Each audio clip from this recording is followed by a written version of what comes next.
Maroc-Algérie, 2026. C'est une date clé, un point de bascule potentiel dans la géopolitique énergétique de l'Afrique du Nord et de l'Europe. Depuis la crise énergétique qui a secoué le continent en 2022, l'Union européenne a mis les bouchées doubles.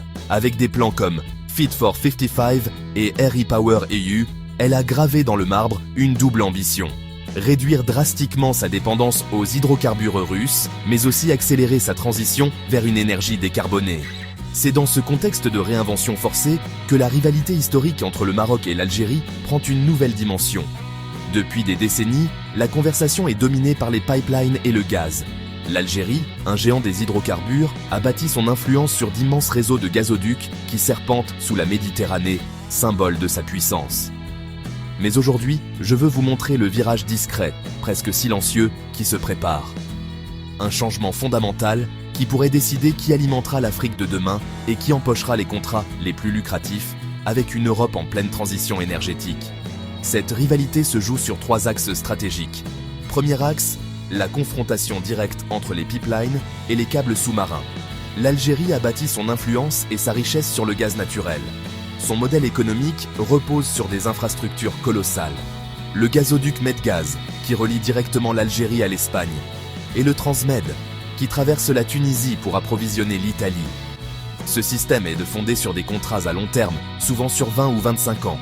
Ils garantissent des flux de revenus prévisibles et une certaine stabilité géopolitique. C'était le modèle dominant du XXe siècle, mais ce modèle s'essouffle. La machine commence à grincer. Depuis la crise énergétique de 2022, l'Europe a accéléré sa sortie des combustibles fossiles. Elle ne veut plus seulement du gaz, elle exige des électrons verts, stables et surtout produits en dehors de ses frontières pour préserver ses propres terres. C'est là que le Maroc a saisi une opportunité stratégique. Ne plus transporter des molécules de gaz, mais transporter de l'électricité pure. Le plan est simple et audacieux. Pensez à l'énergie solaire quasi illimitée du Sahara, avec l'un des meilleurs taux d'ensoleillement au monde. Ajoutez à cela le potentiel éolien exceptionnel de la côte atlantique, où les vents sont forts et constants. Puis, convertissez cette énergie et envoyez-la directement via des câbles sous-marins à courant continu haute tension, ou HVDC. Technologiquement, c'est une révolution. Comparons les deux systèmes. D'un côté, les pipelines subissent des pertes et des fuites de méthane, un gaz à effet de serre bien plus puissant que le CO2. De l'autre, les câbles HVDC ont des pertes de transmission infimes, de l'ordre de 3% par 1000 km. Ensuite, les coûts d'opération. Les gazoducs nécessitent des stations de compression coûteuses et énergivores tous les 100 à 200 km pour maintenir la pression. Les câbles HVDC, eux, n'ont besoin que de 2 stations de conversion, une à chaque extrémité, peu importe la distance. Et surtout, la flexibilité. Augmenter ou diminuer le flux de gaz dans un pipeline peut prendre des heures, voire des jours. Avec un câble HVDC, l'ajustement de la puissance est quasi instantané, ce qui est crucial pour équilibrer les réseaux électriques modernes. Deuxième axe, la bataille pour le marché européen.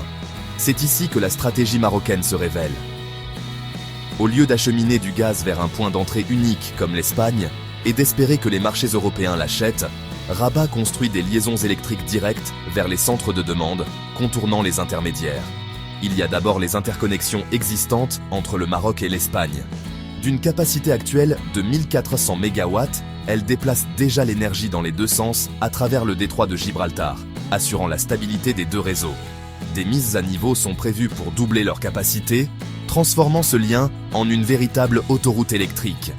Mais le projet phare, le plus ambitieux, s'appelle X-Links. Il s'agit d'un méga-câble sous-marin proposé pour relier directement le Maroc au Royaume-Uni. X-Links, c'est une prouesse d'ingénierie. 4 câbles HVDC parallèles, longs d'environ 3800 km chacun, posés au fond de l'océan Atlantique. Il est conçu pour fournir une électricité solaire stable et prévisible pendant la journée, grâce à un immense parc solaire et de batteries dédiées au Maroc. Cette production est complétée par l'énergie éolienne, tout aussi fiable, qui prend le relais pendant la nuit. Cette complémentarité vise un facteur de charge exceptionnellement élevé, assurant une production quasi continue. L'objectif est de livrer 3,6 gigawatts d'électricité, soit assez pour alimenter plus de 7 millions de foyers britanniques directement dans le réseau national. Cette énergie est dispatchable, c'est-à-dire que les opérateurs britanniques peuvent la commander à la demande, comme une centrale classique, grâce aux stations de conversion qui gèrent le flux. S'il aboutit, ce projet permet au Maroc de contourner tous les points d'étranglement politiques et géographiques, comme l'Espagne ou la France. Il vendrait de l'énergie propre directement à un client final, via un contrat d'achat d'électricité, ou PPA, au prix du marché européen, bien plus élevé. Plus besoin de terminaux de regazéification de GNL, coûteux et polluants. Plus de politiques complexes de droit de passage des pipelines. C'est une stratégie radicalement différente. Moins d'intermédiaires, plus de contrôle sur la chaîne de valeur. Troisième axe, et peut-être le plus décisif à long terme, la ligne de front de l'Afrique de l'Ouest. Pour comprendre l'avenir, il faut regarder vers le sud. Toute la région du Sahel et les pays de la CEDEAO ont un besoin criant d'une énergie fiable et abordable pour leur développement industriel et social. La demande y explose, mais les réseaux sont souvent fragiles et l'approvisionnement intermittent, ce qui freine l'émergence d'industries lourdes. Le Maroc est déjà en train d'étendre ses lignes de transmission à haute tension vers la Mauritanie, créant une dorsale atlantique. Ce n'est que la première étape. Des extensions vers le Sénégal et au-delà sont déjà envisagées.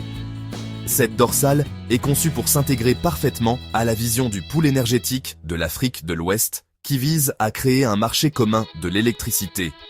En offrant des électrons stables et décarbonés, son expertise dans la gestion de réseaux électriques complexes et sa capacité à attirer les financements internationaux pour des projets d'infrastructure de cette envergure, le Maroc se positionne pour devenir le partenaire énergétique indispensable de la région.